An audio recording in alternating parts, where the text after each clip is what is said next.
কোনো ভুল করলাম না তো? মনে হয় না। আর যদি ভুল করেও থাকি,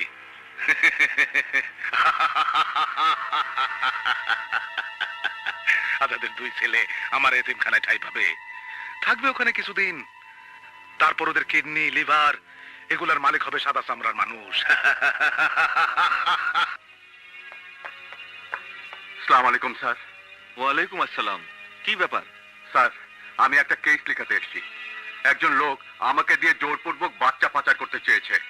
আমি বাচ্চাদের নিয়ে সোজা এখানে চলে এসেছি। বাচ্চারা এখন কোথায়? বাইরে গাড়িতে আছে। আপনি বসুন। লোকটার নাম কি?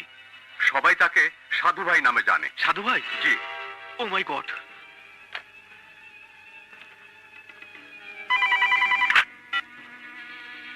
হ্যালো, সাধু বলছি। স্যার, আপনার লোক বাচ্চা নিয়ে থানায় চলে এসেছে এবং আপনার বিরুদ্ধে কেস লেখাতে চায়। আমি এখন কি করব? কি করবেন তাও আমাকে বলে দিতে হবে। আপনার উচিত ছিল ওই বেঈমানকে অ্যারেস্ট করে আমাকে খবর দেওয়া। চলো ড্রাইভার। সেন্ট্রি, ওকে হাজতে নিয়ে যাও। আরে আরে, কি করছেন? নিয়ে যাও। ওসি সাহেব, আপনি অন্যায় করছেন। ওসি সাহেব, সত্যকে চাপা দিয়ে রাখতে পারবেন না। আমি আদালতে সবার সামনে চিৎকার করে প্রমাণ করে দেব, সাধু ভাই, সাধু নামদারি এক ভণ্ড। ওই ভণ্ড অপরাধীর সাথী হচ্ছেন আপনি। আইনের পোশাক পরে যে বেআইনি কাজ আপনি করলেন, তার শাস্তি আপনাকে পেতেই হবে।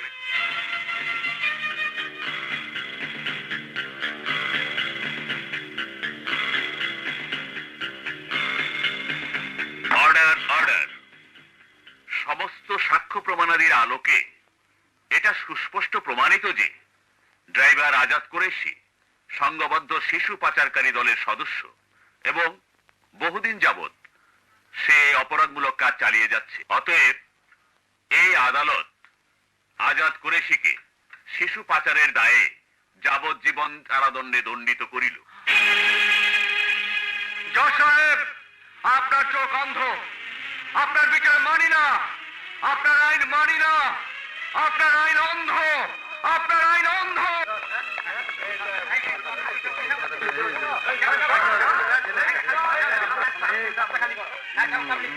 রাগ আমি দেখেছি।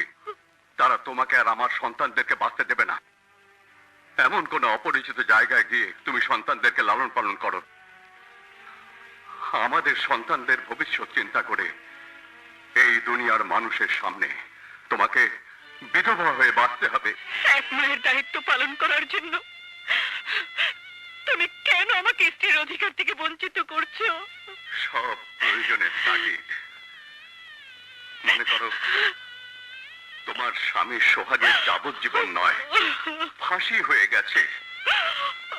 খুলে ফেলো ওই নাকের নাক ফুল, ভেঙে ফেলো ওই সোহাগের নেশানা, ভেঙে ফেলো, ভেঙে ফেলো, ভেঙে ফেলো। আজকের পর থেকে তুমি আর কোনোদিন আমার সাথে দেখা করতে আসবে না। কোনোদিন তুমি আমার সন্তানদেরকে বলবে না আমি জীবিত আছি। তারপর খুলে ফেললাম নাকের ফুল, রঙিন শাড়ি। কারণ একটাই, আমি তোদের সুন্দর জীবন চেয়েছিলাম। মা, আমার বড় ভাই কোথায়? খুনের দায়ে তারও 16 বছরের জেল হয়েছিল। কিছুদিন আগে আমি জেলারের সাথে দেখা করেছিলাম। ছাড়া পেয়ে কোথায় গেছে কেউ জানে না। মা, তুমি আমাকে ক্ষমা করে দাও। মা, আমি বাবার সাথে দেখা করব। আজাদ করেছি, কারা যেন তোমার সাথে দেখা করতে এসেছে।